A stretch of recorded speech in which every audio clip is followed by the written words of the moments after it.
Siguen acompañándonos las lecturas de los Hechos de los Apóstoles, enseñándonos cómo la Iglesia crecía, se expandía en extensión, en número de fieles, de creyentes. Y el Evangelio de Juan, cómo la Iglesia crece en cada uno de sus miembros en la interioridad.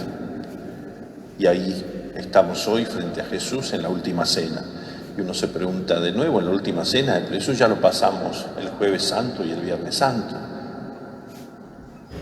Y sin embargo, la luz pascual nos ayuda a rumiar cada una de las palabras de Jesús a sus apóstoles en la última cena. Este crecimiento y expansión trajo grandes posibilidades a la Iglesia, pero también desafíos para mantener la cohesión y la comunión. Crecer trae entusiasmo, pero no pocas dificultades, y son corrientes que aparentemente o no aparentemente entran en conflicto, como ocurre en la Iglesia hoy. Quienes tienden más a mirar hacia atrás son los creyentes en Cristo provenientes de la tradición mosaica, que quieren y exigen que se cumpla la ley de Moisés a pie juntillas. Por supuesto que Cristo es superador, pero con todas nuestras tradiciones. Y aquellos que están más mirando hacia el futuro, a lo que nos depara ese futuro, dejando todo lo pasado. Es difícil poder coordinar, por decirlo de alguna manera, lograr la comunión entre los que vienen de la tradición del Antiguo Testamento y los creyentes, que son de religión judía, pero que vienen del mundo griego. La reforma en la continuidad de este pueblo de Dios garantiza la comunión en la diversidad, la unión y no la uniformidad, el don del Espíritu Santo y la tarea de los hombres y mujeres en aceptar y cultivar ese don, evangelizar y dar testimonio. Y hay la necesidad práctica ante estos conflictos de 7 diáconos, hombres justos, que atiendan las mesas.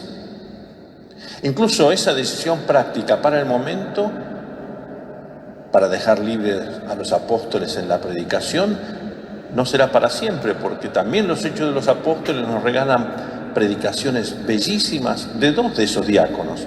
Felipe, diácono, ¿se acuerdan el diálogo con este eunuco de la reina de Candaces, de Etiopía? Y del mismo Esteban, cuya predicación suscita la adhesión de muchos creyentes. Los 7 nombres evidentemente son de origen griego. Es una corriente que en la providencia de Dios es aperturista. Al ponerse en contacto con el judaísmo encuentra algo que es importante, un solo Dios, y deja de lado el politeísmo. Pero el origen griego les permite comprender la multiculturalidad. Los gentiles comprenden más que el mundo de la ley de Moisés esa multiculturalidad. Y de hecho la muerte de Esteban, el protomártir, provoca una persecución especialmente a los creyentes de origen griego. Y esa huida en la providencia de Dios trajo consigo una misión que se hace universal, aquello que comprendió más profundamente Pablo y sus sucesivos compañeros, Bernabé, Silas, Timoteo, etc. El Salmo de hoy nos regala una hermosa alabanza y adoración a Dios, al que le pedimos el don de su amor, el don de su misericordia, el don de su merced. La oración de alabanza suele dejarnos descolocados, no porque la oración de petición de perdón o de petición de gracias, de intercesión o de ofrecimiento sean malas, pero siempre tiene una medida. Te ofrezco esto, te pido esto, te agradezco esto, pido e intercedo ante ti por esta situación. Pero la alabanza y la adoración no tienen límite porque nos pone frente a Dios que no podemos describir con palabras, sino solo callar, adorarlo y alabarlo. Pedro, en la segunda lectura, primera carta de Pedro, se discutirá quién es el autor, pero la tradición Lo señala como el mismo Pedro apóstol, tal como el lector lo ha proclamado. Es curioso y realmente resulta hasta simpático que el autor, Pedro, juegue, no en el sentido lúdico, pero sí juegue con su nombre, el nombre que Jesús le ha dado. Tú eres Pedro. Se llamaba Cefas. Se llamaba Simón, perdón. Cefas es lo mismo que decir Pedro en arameo. Piedra. Se recordarán en el día de la confesión de Pedro: sobre esta piedra edificaré mi iglesia.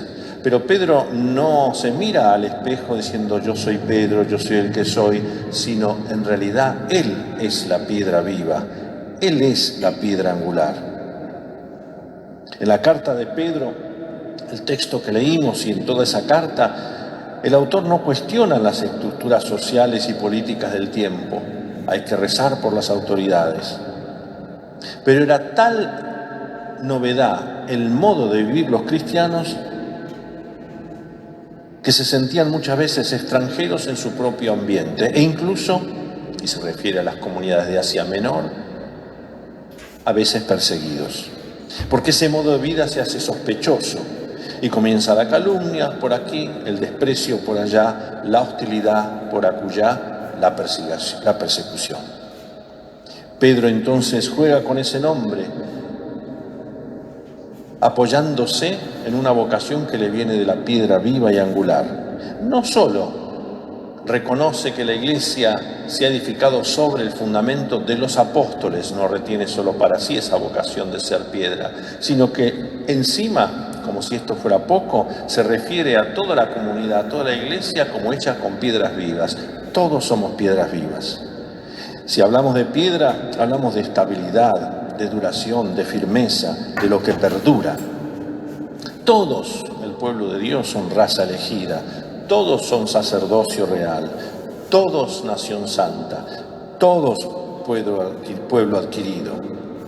Y Jesús, que fue rechazado por algunos constructores, es la piedra angular. Y este pueblo, que es comunidad, que es asamblea, formado por piedras vivas, es eclesía. Y eclesía no es otra cosa que convocados, los que tenemos una misma vocación, alcanzados y tocados por la misericordia. Pero vayamos a la última cena, donde también Pedro estaba, y otros.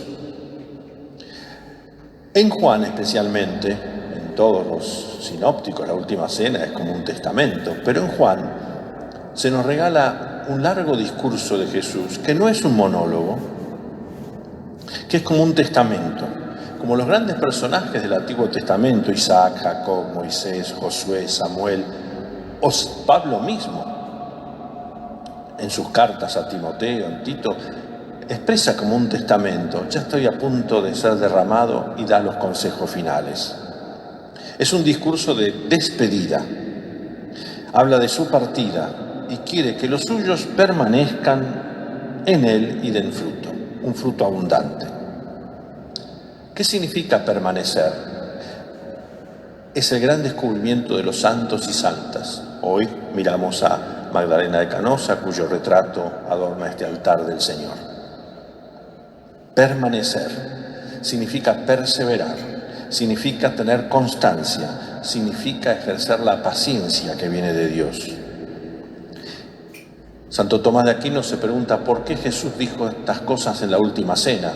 Podía haberlas dicho antes, de camino, dijo tantas cosas que no alcanzarían los libros del mundo para contenerlas, pero esto central lo dice en la última cena en el Evangelio de Juan.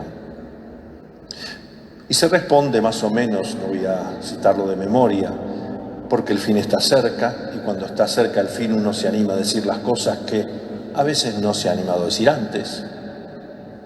Porque quiere a los suyos cerca, como ocurre cuando alguien está por morir, lo hemos constatado en nuestras familias o con nuestras amistades, en nuestras comunidades.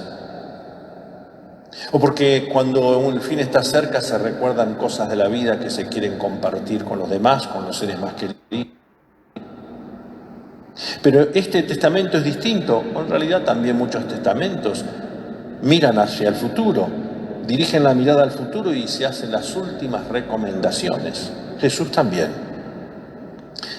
Generalmente los que mueren apelan a la familia diciendo que se quieran, que se ocupen del cónyuge supérstite si están casados, ocúpense de este hermano o esta hermana que están con una enfermedad. Se ruega por la unidad y en un lenguaje cercano y paternal. Es curioso porque aquí, cuando empieza la última cena, Jesús se dirige al suyo diciendo: hijos míos, hijos míos. Pero hay algo en el Evangelio de hoy que nos hace preguntarnos muchas cosas, que son las preguntas de los grandes santos. No es un monólogo. Hay varios momentos en los cuales sus apóstoles intervienen. En el capítulo 14, que es el que se lee casi todo hoy, hay 3 intervenciones. Una no está en este texto del quinto domingo. Los apóstoles intervienen con preguntas cargadas de una intención, que no expresan una simple ignorancia, algo que no sabía, sino la necesidad que todo el mundo tiene de escuchar la respuesta de Jesús.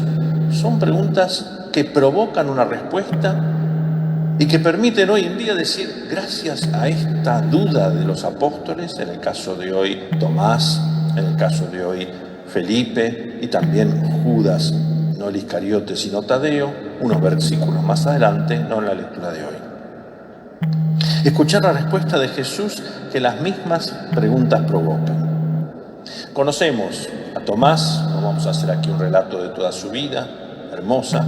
Hace poco, en el segundo domingo de Pascua, lo hemos visto confesar: Señor mío y Dios mío.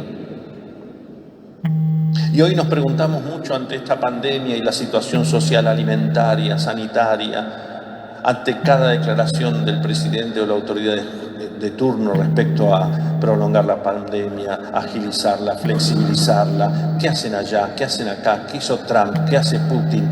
Nos ponemos y nos decimos todos: ¿a dónde vamos a ir a parar?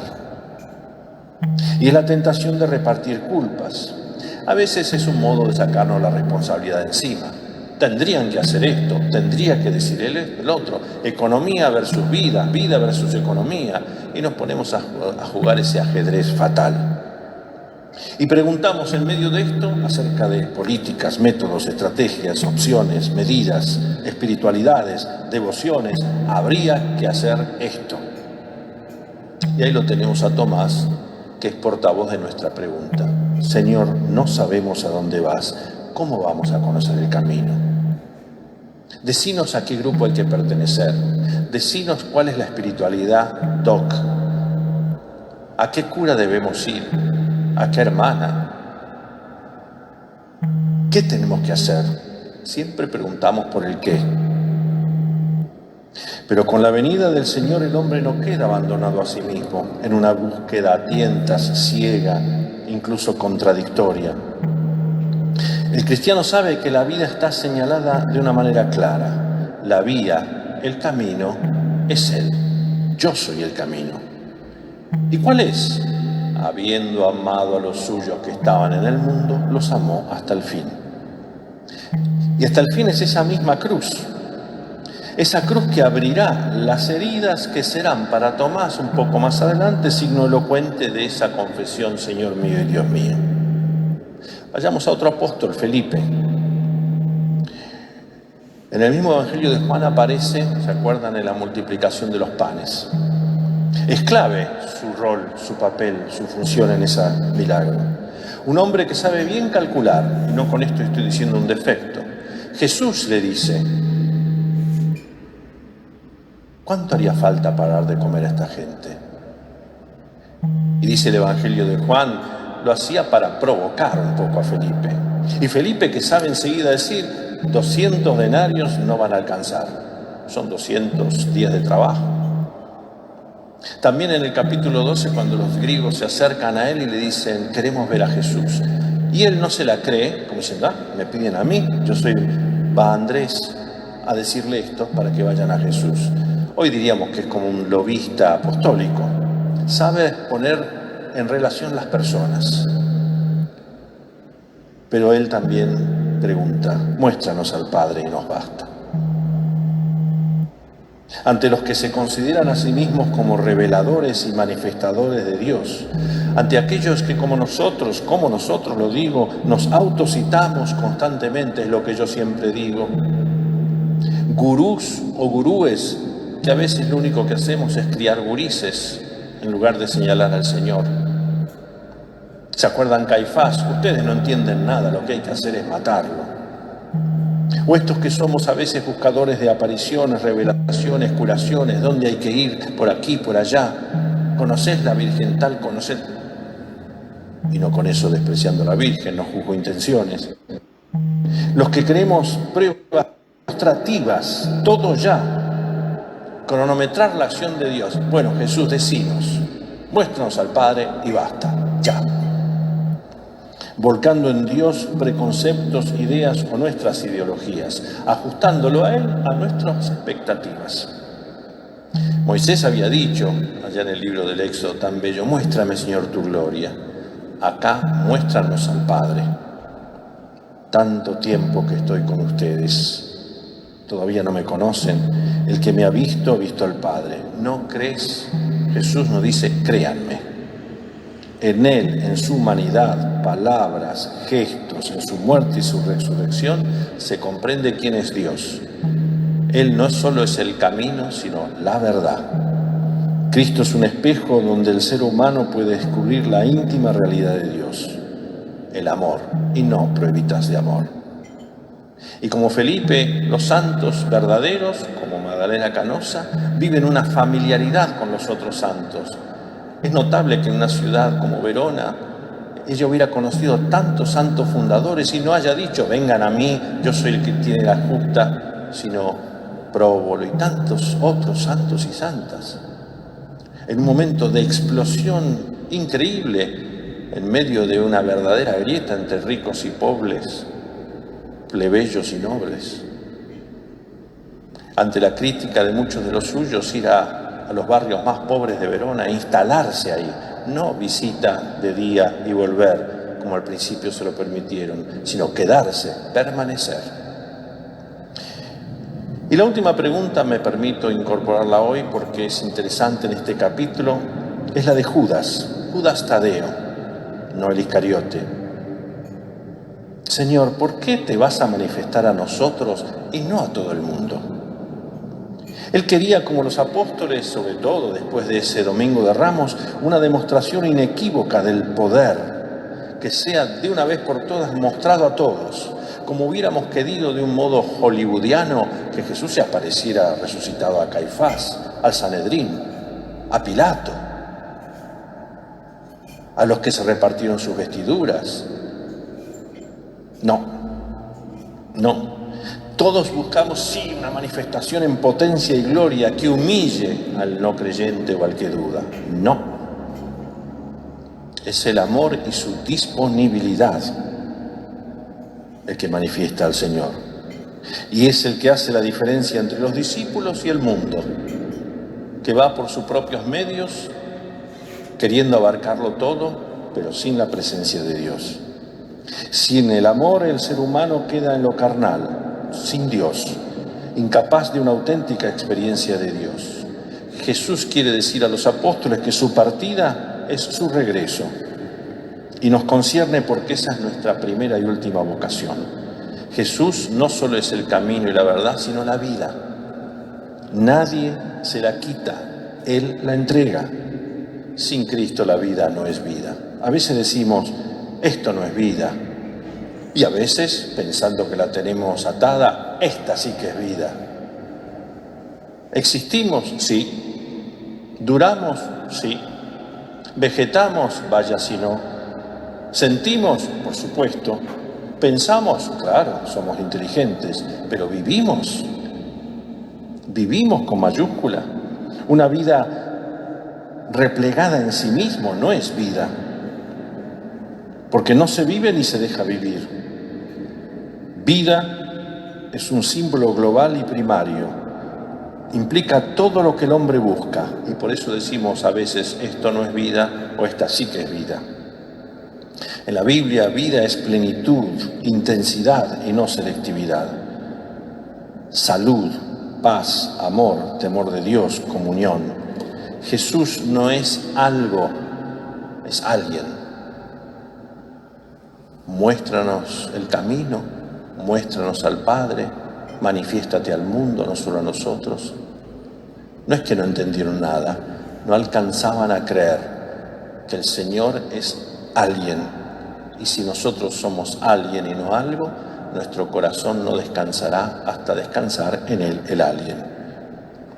Que esta mujer hoy, a la que celebramos también, viviendo en una ciudad cuna de tantos movimientos y fundaciones, gran organizadora, capaz de organizar en tan pocos años una familia que explotó alrededor del mundo y que tenemos la gracia en esta arquidiócesis de tenerlas con nosotros. Siendo noble se hace sierva de los pobres, soñando su liberación integral. Y en esta manía que tenemos de hacer una pulseada entre Eucaristía versus pobres, pobres sí, Eucaristía no, ridículas cosas, nos abrazamos al Cristo total, camino, verdad y vida. Y frente a la oposición familiar, ella se da cuenta que no basta sola y funda una familia. Qué bello tener esta familiaridad con los santos. No es que nos haga decir es posible, para los hombres imposible, solo para Dios es posible, pero ya nos hace preparar la tierra y cultivarla para el don, la merced, la misericordia. Feliz Domingo de Pascua.